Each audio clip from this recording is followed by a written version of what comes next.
Matius pasal 25 ayat 14-15. Perumpamaan tentang talenta.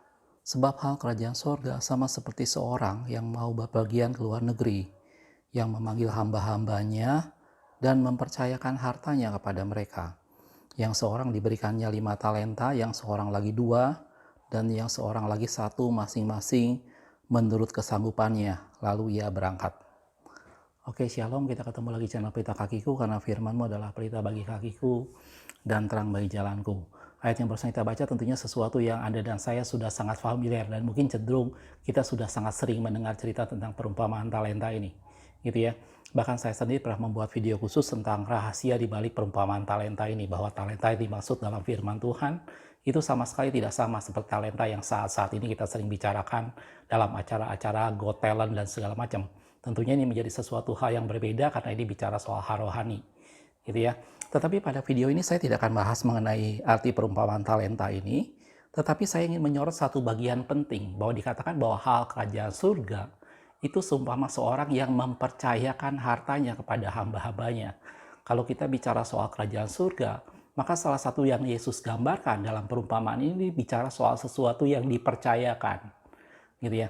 Nah, pada video ini saya akan menyoroti mengenai hal yang Tuhan percayakan dan bagaimana kita menjaga kepercayaan yang Tuhan berikan, gitu ya. Karena hal kerajaan surga, inti dari semua dalam hal kerajaan surga salah satunya adalah bicara soal bagaimana Allah mempercayakan hartanya kepada hamba-hambanya masing-masing 5, 2, dan 1 sesuai dengan kesanggupannya, gitu ya. Dan kepercayaan Tuhan berikan ini menjadi sesuatu hal bahwa itulah hal kerajaan surga. Dan saya ingin sama-sama kita membahas tentang bagaimana itu menjadi sesuatu yang Allah percayakan buat Anda dan saya, dan bagaimana kita menjaga kepercayaan yang Tuhan berikan kepada Anda dan saya, gitu ya. Kebetulan hari Minggu kemarin saya hadir dalam sebuah ibadah, dan hamba Tuhan berbicara mengenai dapat dipercayai, dan kemudian itu diarahkan ke integritas, bagaimana satu pribadi yang punya integritas sehingga pribadi itu bisa dipercayai oleh orang lain dan akhirnya dipercayakan banyak hal, entah dalam jabatan, entah pekerjaan, dan lain sebagainya, gitu ya. Atau mungkin Anda dan saya juga tahu bagaimana Presiden kita Pak Joko Widodo mencanangkan revolusi mental, gitu ya. Dan kalau mungkin Anda ke beberapa tempat, apa sih namanya, kantor-kantor pemerintahan, seringkali ada di sana ada tulisan zona integritas, gitu ya. Dan kita nggak tahu apakah itu semuanya sekedar sebuah kata-kata yang bagus atau memang itu sudah terrealisasi dalam bentuk bagaimana orang menjaga integritasnya menjadi satu pribadi yang bertanggung jawab, yang bisa dipercayai, gitu ya. Tetapi pada video ini saya tidak akan membahas hal itu, tapi saya ingin melihat bagaimana dalam satu hal yang rohani, bahwa hal kerajaan surga itu bicara soal bagaimana Allah mempercayakan hartanya kepada hamba-hambanya, gitu ya. Dan saya ingin Anda kita sama-sama melihat bahwa Anda dan saya adalah orang-orang yang Tuhan percayakan hartanya.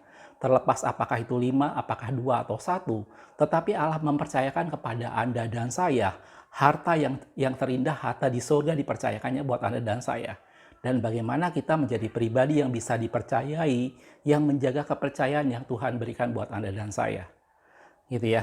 Mungkin kalau kita lihat secara umum ada banyak hal yang Tuhan bisa percayakan, yang Tuhan sudah percayakan buat Anda dan saya.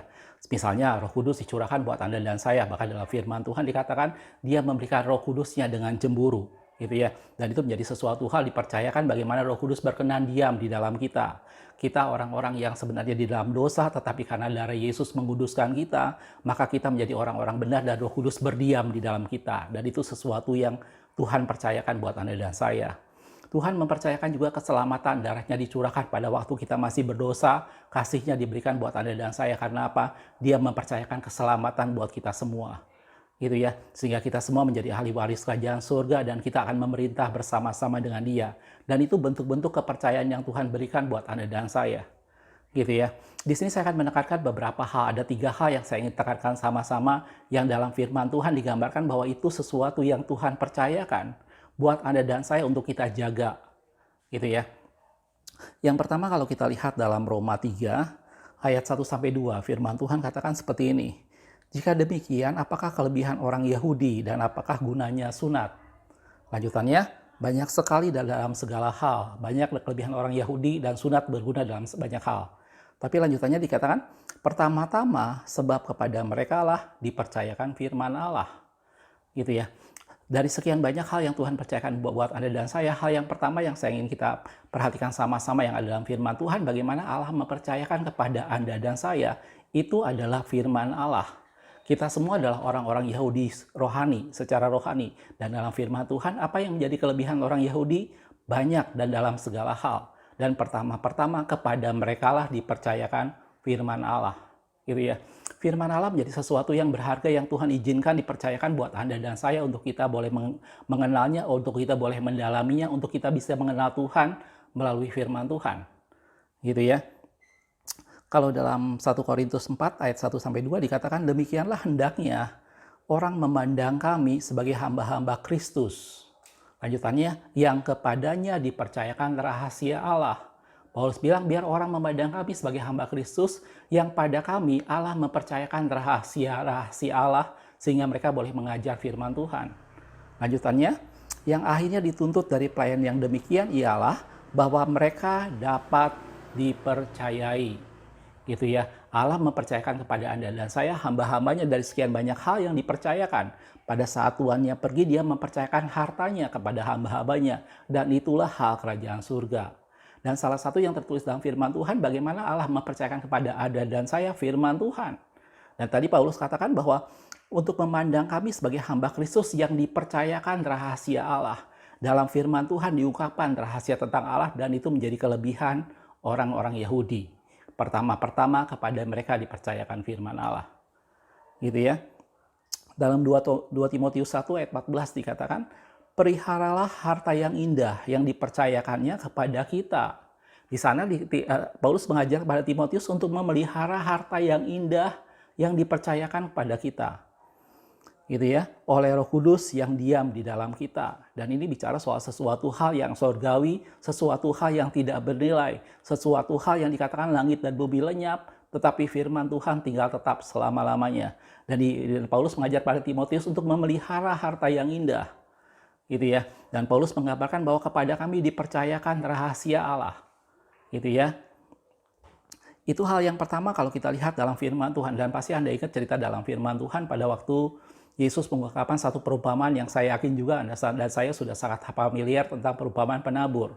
Gitu ya. Tetapi ada satu bagian di antara perumpamaan dan penjelasannya, ada satu bagian di mana Yesus mengatakan pada murid-muridnya, kepadamu diberikan karunia untuk mengetahui rahasia kerajaan surga, tetapi kepada mereka tidak. Gitu ya. Dan ini menjadi sesuatu yang Allah percayakan buat Anda dan saya. Dan kita bersyukur kalau firman Tuhan menjadi sesuatu yang Allah percayakan buat kita semua untuk kita jaga dan peliharalah harta yang indah, kata firman Tuhan. Gitu ya. Dalam Matius 13 ayat yang 11, mungkin kita lihat sebentar ayat itu. Jawab Yesus, kepadamu diberi karunia untuk mengetahui rahasia kerajaan surga, tetapi kepada mereka tidak. Dan ini menjadi sesuatu privilege yang Anda dan saya miliki, dan itu yang membuat kita harus jaga. Gitu ya, membuat kita bisa dipercayai, membuat kita menjaga bagaimana firman Tuhan yang Tuhan sudah percayakan, mari kita jaga dan kita hidup di dalamnya. Gitu ya, Allah memberi kesempatan Anda dan saya untuk mengenal Dia melalui firman-Nya, dan Tuhan mengutus Roh Kudus untuk membuka setiap kebenaran firman Tuhan sehingga kita mengerti rahasia kerajaan surga. Dan ini adalah suatu kepercayaan yang Tuhan berikan. Dan hal kerajaan surga itu seperti Tuhan yang memberikan hartanya dipercayakan kepada hamba-hambanya. Gitu ya. Itu hal yang pertama dalam firman Tuhan tentang sesuatu yang Allah percayakan. Apa kelebihan orang Yahudi? Pertama-pertama kepada mereka dipercayakan firman Tuhan. Gitu ya. Dan hal yang kedua, setelah kita dipercayakan firman Tuhan, maka dalam firman Tuhan dikatakan bahwa kita dipercaya untuk menjadi pemberita-pemberita Injil. Menjadi pemberita Injil bukan sesuatu jabatan yang membuat bahwa sesuatu jabatan yang harus kita raih. Menjadi pemberita Injil adalah sesuatu yang dipercayakan oleh Allah sendiri. Gitu ya. Dalam 1 Tesalonika 2 ayat yang keempat dikatakan sebaliknya, karena Allah telah menganggap kami layak untuk mempercayakan Injil kepada kami, Paulus bilang, karena Allah mempercayakan Injilnya kepada kami, Allah melihat bahwa kami layak dipercaya Injil, sesuai dengan poin yang pertama tadi, lanjutannya, karena itulah kami berbicara, karena itulah kami memberitakan Injil. Bukan untuk menyukakan manusia, melainkan untuk menyukakan Allah yang menguji hati kita. Gitu ya. Jadi hal pemberitaan Injil menjadi sesuatu bahwa ini yang Tuhan percayakan buat Anda dan saya. Ini bukan semata-mata soal kelebihan kita, bukan semata-mata soal satu prestasi yang kita raih, tapi pemberitaan Injil adalah suatu kepercayaan yang Tuhan izinkan, bagaimana Allah mempercayakan supaya kita bisa menyampaikan perkataan buat orang lain. Gitu ya. Video ini kurang lebih sekitar ke 680 sekian video dalam channel ini, gitu ya. Tapi sampai sekarang tiap kali saya mau menyampaikan sesuatu, ada suatu kegentaran dalam hati saya, jangan sampai saya ngomong sesuatu yang tidak benar, gitu ya. Karena pemberitaan Injil bukan soal pengetahuan. Pemberitaan Injil bukan suatu kemampuan tertentu yang kita miliki, tapi pemberitaan Injil soal bagaimana Allah mempercayakan kita untuk menyampaikannya buat orang lain. Gitu ya. Dan Paulus katakan bahwa berdoa untuk aku supaya setiap kali aku membuka mulutku, kepadaku dikaruniakan perkataan yang benar, agar dengan berani aku bisa menyatakan rahasia kebenaran Injil. Gitu ya. Jadi hal yang kedua yang Tuhan percayakan buat Anda dan saya adalah pemberitaan Injil. Gitu ya. Dalam Titus 1 ayat yang ketiga dikatakan, dan yang pada waktu yang dikehendakinya telah menyatakan firman-Nya dalam pemberitaan Injil yang telah dipercayakan kepadaku. Paulus bilang kepada Titus bahwa pemberitaan Injil sesuatu yang Tuhan percayakan kepadaku. Itu bukan karena aku mampu, bukan karena aku bisa, tetapi karena Allah mempercayakan Injil kepadaku dan aku memberitakan Injil juga sesuai dengan yang Allah percayakan. Gitu ya, sesuai dengan perintah Allah juru selamat kita. Gitu ya. Itu hal yang kedua yang Tuhan percayakan buat Anda dan saya. Hal yang pertama adalah firman Tuhan itu sendiri, bagaimana kita bisa menggali dan mengenal Allah melalui firman-Nya. Bagaimana Roh Kudus dicurahkan dan mengajar kita tentang segala sesuatu dalam firman Tuhan. Dan hal yang kedua yang Tuhan percayakan buat Anda dan saya adalah kita menjadi pemberita-pemberita Injil. Bukan karena kemampuan kita berbicara, bukan karena pengetahuan kita, bukan karena sesuatu yang kita miliki, tetapi karena Allah mempercayakan pemberitaan Injil itu buat Anda dan saya. Gitu ya. Hal yang ketiga yang kita harus jaga sebagai satu bentuk kepercayaan yang dari Tuhan, itu dalam firman Tuhan dikatakan bahwa jangan kamu berbuat seolah-olah mau memerintah atas domba-domba yang dipercayakan kepadamu. Gitu ya. Kita lihat dalam 1 Korintus 5 ayat yang ketiga. Janganlah kamu berbuat seolah-olah kamu mau memerintah atas mereka yang dipercayakan kepadamu. Tetapi hendaklah kamu menjadi teladan bagi kawanan domba itu. Domba-domba menjadi sesuatu yang dipercayakan buat Anda dan saya. Domba-domba menjadi sesuatu yang bukan milik kita. Bukan menjadi sesuatu seperti hanya kita memiliki rumah, seperti hanya kita memiliki harta benda lain. Tetapi domba-domba itu adalah harta Tuhan yang dipercayakan buat Anda dan saya yang harus kita jaga. Jelas aku. Jadi secara sederhana saya menyoroti tentang 3 hal yang Tuhan percayakan dalam kehidupan Anda dan saya. Ada banyak hal yang lain yang Tuhan percayakan, yang tadi saya sudah gambarkan. Roh Kudus dipercayakan buat kita semua, Allah mempercayakan keselamatan, kita menjadi ahli waris kerajaan sorga. Tetapi dalam firman Tuhan, saya mencatat 3 hal ini yang kita ingin sama-sama perhatikan, bagaimana kita menjadi pribadi yang dipercaya Tuhan. Dan ini adalah hal-hal yang Tuhan percayakan karena hal kerajaan sorga. Itu sama seperti seorang tuan yang mempercayakan hartanya kepada hamba-hambanya. Dia mempercayakan firman Tuhan kepada Anda dan saya, dan itu menjadi satu kelebihan orang-orang Yahudi secara rohani, karena kepada mereka dipercayakan firman Tuhan. Dan kita juga dipercaya menjadi satu bagian dalam pemberitaan Injil, bagaimana kita bisa menyampaikan kabar baik, dan itu merupakan satu anugerah, merupakan suatu kepercayaan yang Tuhan berikan buat Anda dan saya. Dan apabila ada domba-domba yang dipercayakan, semata-mata itu bukan milik kita. Tetapi itu adalah harta yang indah yang adalah milik Tuhan, yang dipercayakan buat Anda dan saya. Gitu ya. Dan ini menjadi sesuatu hal yang menjadi tanggung jawab kita semua untuk menjaga yang sudah Tuhan percayakan. Bagaimana kita tidak hanya berusaha menjadi pribadi yang dipercaya oleh orang lain, tetapi sebelum itu semua kita menjadi satu pribadi yang dipercaya oleh Tuhan. Tuhan bisa mempercayakan firman Tuhan yang semakin hari semakin bertambah-tambah. Tuhan bisa mempercayakan pemberitaan Injil semakin hari semakin banyak yang bisa kita sampaikan, dan semakin banyak orang yang Tuhan izinkan untuk mendengarkan itu semua.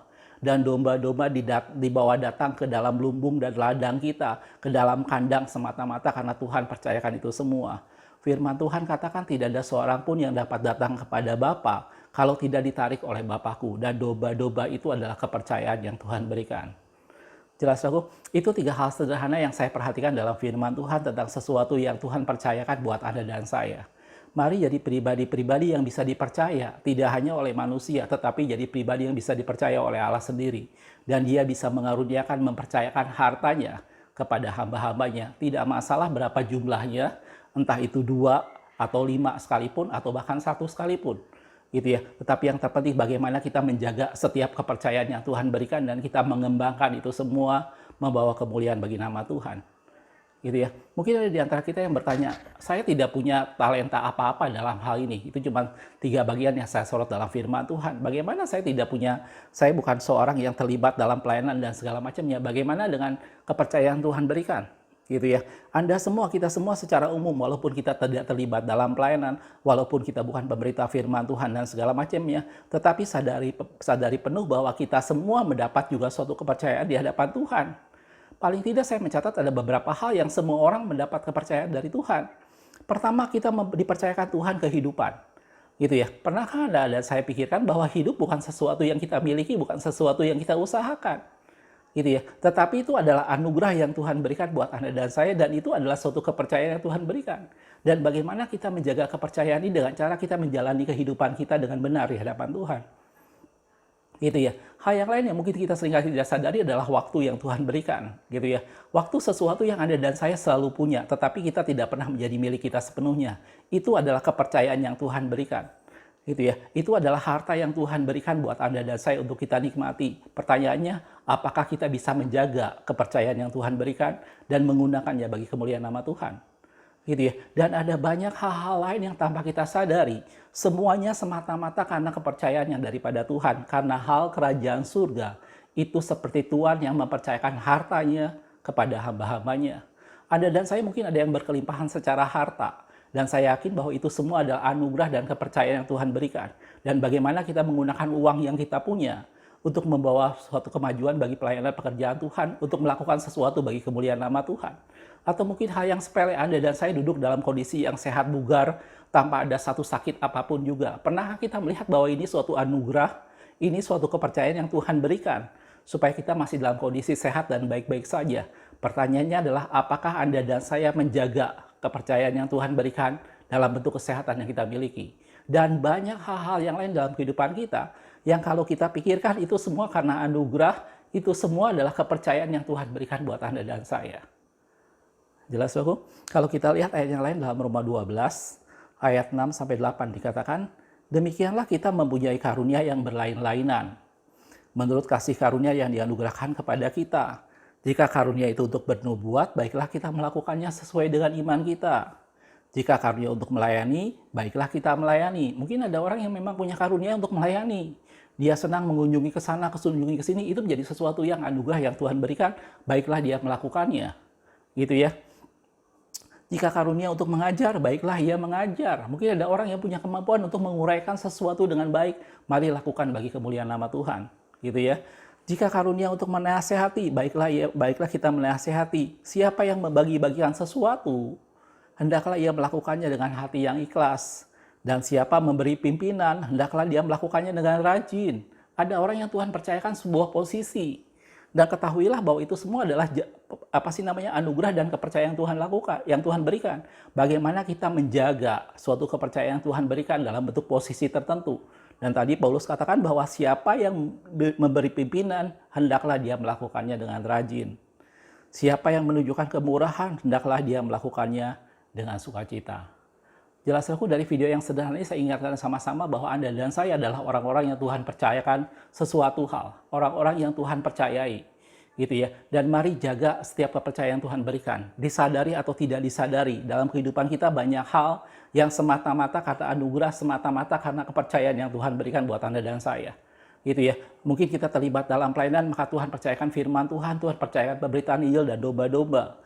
Dalam kehidupan kita sehari-hari, Tuhan percayakan mungkin keuangan yang baik, Tuhan percayakan mungkin waktu atau kesehatan yang sempurna, gitu ya. Dan mari lakukan itu semua bagi kemuliaan nama Tuhan, karena itu adalah harta yang Tuhan percayakan buat Anda dan saya, gitu ya. Dan ini menjadi sesuatu bagaimana kita semua menjadi pribadi-pribadi yang dapat dipercayai, tidak hanya di depan manusia, tetapi kita menjadi pribadi yang dipercayai di hadapan Tuhan. Dan firman Tuhan katakan barang siapa mempunyai, kepadanya akan diberi sehingga dia berkelimpahan. Kalau kita mempunyai suatu sikap yang baik untuk menjaga hal yang Tuhan percayakan, maka kepada kita akan dipercayakan lebih banyak lagi. Barang siapa setia dalam perkara kecil, maka kepadanya akan diberikan perkara-perkara yang jauh lebih besar. Jelas aku? Sebagai ayat yang penutup dalam Matius 25 ayat 21 dikatakan, maka kata tuannya kepadanya, baik sekali perbuatanmu hai hambaku yang baik dan setia, sebab engkau setia dalam perkara kecil, aku akan memberikan kepadamu tanggung jawab dalam perkara yang besar, masuklah dan turutlah dalam kebahagiaan Tuhanmu. Dan saya yakin ayat itu adalah kata-kata yang diberikan kepada hamba yang setia dan baik, yang mengembangkan 5 talenta dan yang 2 talenta. Gitu ya, tidak masalah berapa besar talenta yang kita miliki, yang Tuhan percayakan buat Anda dan saya, tetapi mari gunakan itu, mari jaga setiap kepercayaan yang Tuhan berikan dan lakukan itu bagi kemuliaan nama Tuhan. Jadilah pribadi-pribadi yang bisa dipercayai oleh Tuhan sendiri. Jelas, saudaraku?